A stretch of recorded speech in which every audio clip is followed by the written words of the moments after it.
Hi, my name is Adriana McKinnon, Director of Logistics at Park Street Imports. Today, I'm going to walk you through the data elements of a new USMCA certification.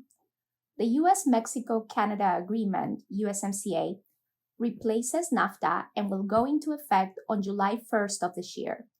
One of the major changes to come out of this trade agreement is the elimination of the NAFTA Certificate of Origin. Instead, the USMCA replaces a certificate of origin with a certification. In this regard, the USMCA will more closely resemble other free trade agreements, such as the Korean and Australian, which also utilize a certification. According to the interim USMCA implementation instructions published by U.S. Customs and Border Protection, an importer may submit an importer, exporter, or producer certification. The importer is responsible for exercising reasonable care concerning the accuracy of all documentation submitted to CBP.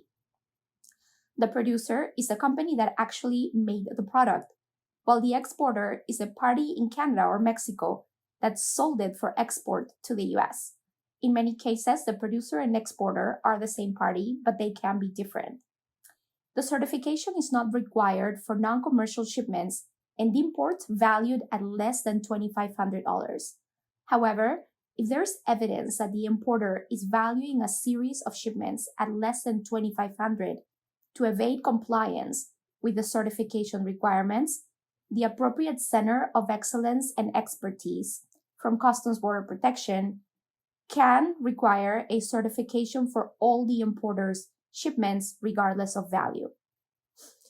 An importer must have a valid certification in its possession at the time a claim for USMCA benefits is made. This is typically at the time of entry, so when the product is imported and a customs entry is filed claiming exemption from duty and then PF.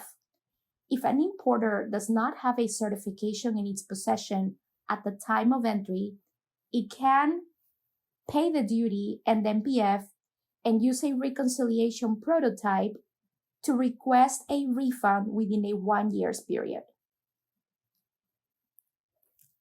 There is no prescribed format for the certification. It can be a hard copy or electronic document, providing it contains all the required information. The certification may be for a single shipment, or it can also be a blanket certification covering shipments for a period of up to 1 year from the date of issuance of a certification. So what information is required on the certificate? Here are the minimum data elements. The name, address, and contact info of a producer, exporter, or importer, the certifier's name, title, company, and contact info. And I'm going to make a stop here to clarify that the name, address, and contact info of a producer will be the same than the certifier's name if it's the same entity issuing the document. Description of product and HTS classification to at least 6 digits. The description must be sufficiently detailed to verify that it covers the articles in the shipment.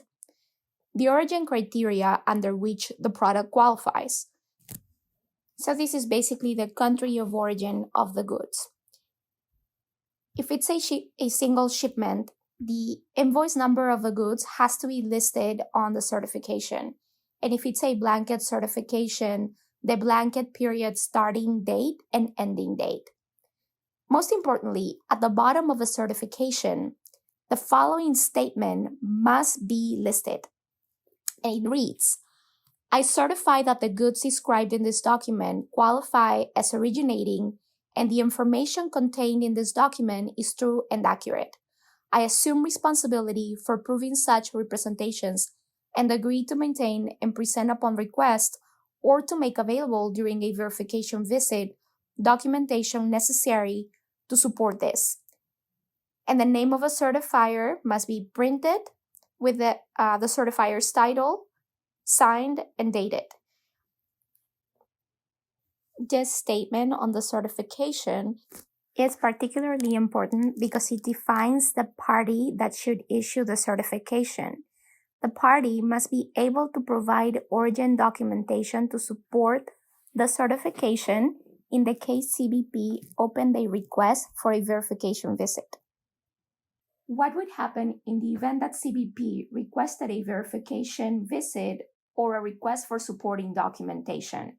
What documents would they require in the event of verification? And what does the certifying entity needs to have on file in order to satisfy a request for supporting information from U.S. Customs Border Protection that supports the issuance of a USMCA certification? Here are some suggestions as to the documents that CBP would be likely to request.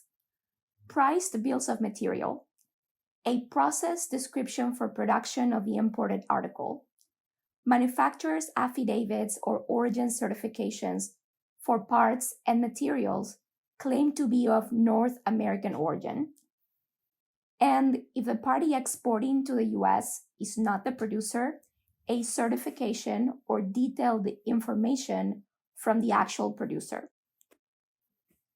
The signed certifications and supporting documents must be kept on file for 5 years. They can be requested by Customs Border Protection, Canadian Customs, or Mexican Customs at any time.